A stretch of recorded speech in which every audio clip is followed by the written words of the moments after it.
don't talk about is, Canelo. Steroids. They don't talk about that. So we don't know. We really don't know all the fighters he beat. And he was not, he could have been not clean in a lot of fights. It's to stay humble. Stay humble. It's one for the office. It's right in the middle. So I may do another exhibition this year. Which one? What do you think of that, Floyd? I think Pacquiao, he chose a hell of a fighter. Shit, we got so many fighters at PBC. I thought he was with PBC. The lead up to Terence Crawford's bout with Canelo Alvarez, boxing legend Floyd Mayweather has warned Alvarez. Mayweather emphasized the physical toll that an extensive boxing career can take, noting that fighters like Alvarez, with numerous high-profile matches, may experience a decline in performance, sometimes abruptly. This observation serves as a caution to Alvarez, suggesting that despite his impressive track record, the demands of the sport could impact his readiness against a formidable opponent like Crawford. What with Floyd Mayweather's mindset, after being the first guy to beat Canelo Alvarez,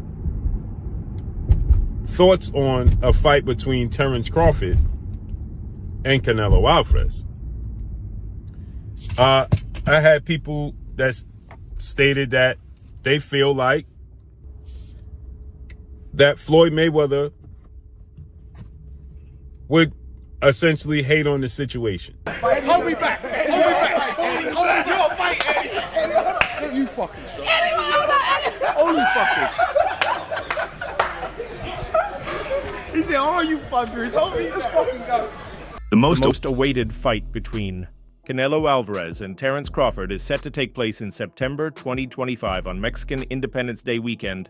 This super middleweight title bout will see Canelo defending his WBC, WBA, and WBO belts against Crawford, who is making a significant jump from welterweight to 168 LEBs. He went on the rant with Teddy Atlas. What's that mean? He said you're the most overrated Mexican champion in history. He said that Salvador Sanchez boxeador mexicano. Más popular, pero sin causa. Sí. Fucking crazy, that guy. and you think he knows boxing? Fuck. I mean, it's not a secret that that's a fight that's been discussed by a lot of us and by a lot of people in the sport for quite a while. Certainly, it's a fight that Turki Al-Sheikh from Saudi Arabia has shown a lot of interest in. And of course, if it's going to get made, someone's going to have to put up a lot of guaranteed money. And he's probably the person that's going to do it. He's obviously been working closely with Terence Crawford. He was involved with the Terence Crawford's last fight that took place in August when he fought Israel Madrimov. Floyd Mayweather has recently shared his perspective on the potential matchup while acknowledging Alvarez's impressive achievements, including his ascent to light heavyweight champion, a move Mayweather admitted he didn't even see him going up that heavy. He currently ranks Crawford as the #1 pound-for-pound boxer. He's seen hung tough, but Bud Crawford shows once again why he's the #1 pound-for-pound on many people's lists, including my own. I don't think it was going into this fight was a question of whether Bud was going to win this fight. It was a matter of, he's about 35. He's had a 13-month layoff. Usually things start to fighters start to look a little bit more ordinary when these circumstances start to present themselves. So we wanted to see if Crawford, how he was looking under the current circumstances, and if there was any signs of aging. I think Avanesian really, fought as good a fight as he can fight. Listen, this is a durable guy. He stays in your face. You can see why he upsets certain people because he knows how to mentally stress you by and also physically stress you by staying in your face like that, cutting off the ring and forcing you to work when you don't want to work. Mayweather praised Crawford's versatility, highlighting his ability to switch between orthodox and southpaw stances effortlessly. He emphasized that Crawford's adaptability and intelligence in the ring could pose significant challenges for Alvarez, who is renowned for his power and discipline. Mayweather noted Crawford can make adjustments mid-fight like few others. He's not going to stick to the same game plan if it's not working. That's why I give him the edge.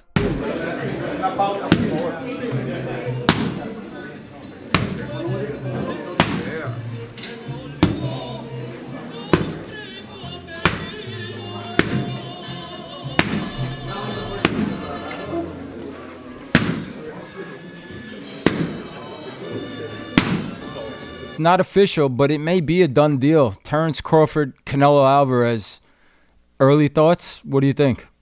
Yeah, look, the first thought is, can he handle the weight jump? Can he handle the weight jump? He being Crawford against Medvedev, people are going to say, "Oh, he had some hiccups." Who don't have hiccups? When you eat something that's a little difficult to eat, and Medvedev was a little difficult to eat. He's not easy to digest. He's a good fighter. When you eat something that's a little tough to digest, you get hiccups, right? So come on, he's human. So he had a few hiccups. He won the fight. He's Terrence Crawford. A lot of people say, "Oh, Teddy, you make him so good. You're always saying how great Crawford is." But who's he beating? He unified the. What was his first division? Lightweight. Then he unified the junior. Then he unified the junior welter. Then he unified the welter. I think I got the weight classes right. Floyd Mayweather and Canelo Alvarez have a long-standing relationship that dates back to their iconic fight on September 14th, 2013. This bout, which took place at the MGM Grand Garden Arena in Los Angeles, Vegas, remains one of the most talked about fights in boxing history.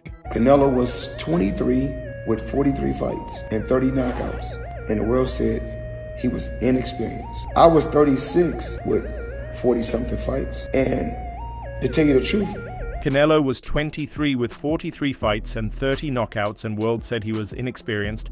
I was 36 with 40-something fights, and to tell you the truth. Esta, fíjate. Pam, pam, pam, pam, pam, pam. Hun, hun, hun. Pam.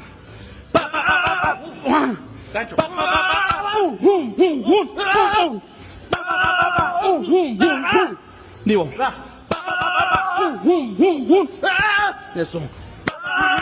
Hun, hun, hun. Hun, hun, hun. Eso. Hun, hun, hun. Eso.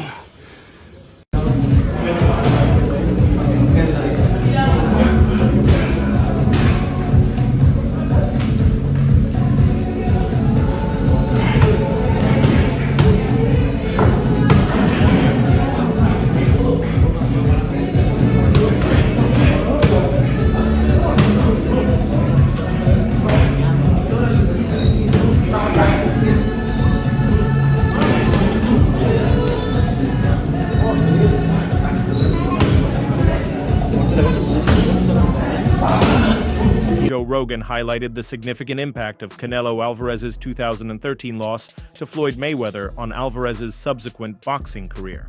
Rogan emphasized that the defeat served as a pivotal learning experience, leading to notable improvements in Alvarez's defensive techniques, particularly his head movement. He remarked, "It was a life lesson.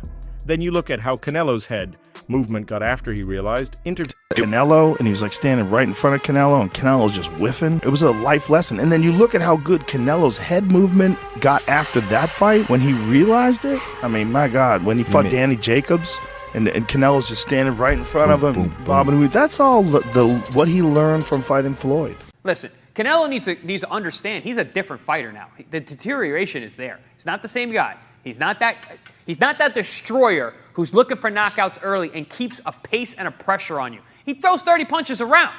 You're not the same guy. So telling everyone you're going to knock them out and then going into, 6 decisions in a row now? Scores a knockdown every time. Power's still there. The problem is the pace and the ability to carry on and push. That's the real difference, and that comes with age. He's 34 going on 45 as far as I'm concerned. He's got a ton of fights, been around for a long time, doesn't have that same desire, the same drive to take the chances against these younger, bigger guys, because he is fighting younger, bigger guys. At the time of the fight, Floyd Mayweather was already a boxing legend, holding an undefeated record and multiple world championships across different weight classes. Canelo, on the other hand, was a rising star at 23 years old. He was the WBC and WBA super welterweight champion and considered the future of boxing. No, I'm saying at once. Right. I'm saying I started at 135. I mean, I'm just saying, like, say if Canelo was the champion at 147 to go up 168. Right in one jump. Yeah, in one jump. It's a big jump too.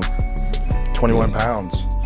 It's a lot of weight. Joe Rogan has also shared his thoughts on the fight between Canelo and Crawford in a recent episode of The Joe Rogan Experience. Rogan discussed why he believes Crawford has the edge over Canelo. He highlighted Crawford's speed, skill and strategic brilliance as key factors that could lead to his victory. Rogan also broke down how the contrasting styles might clash in the ring, making it an intriguing matchup.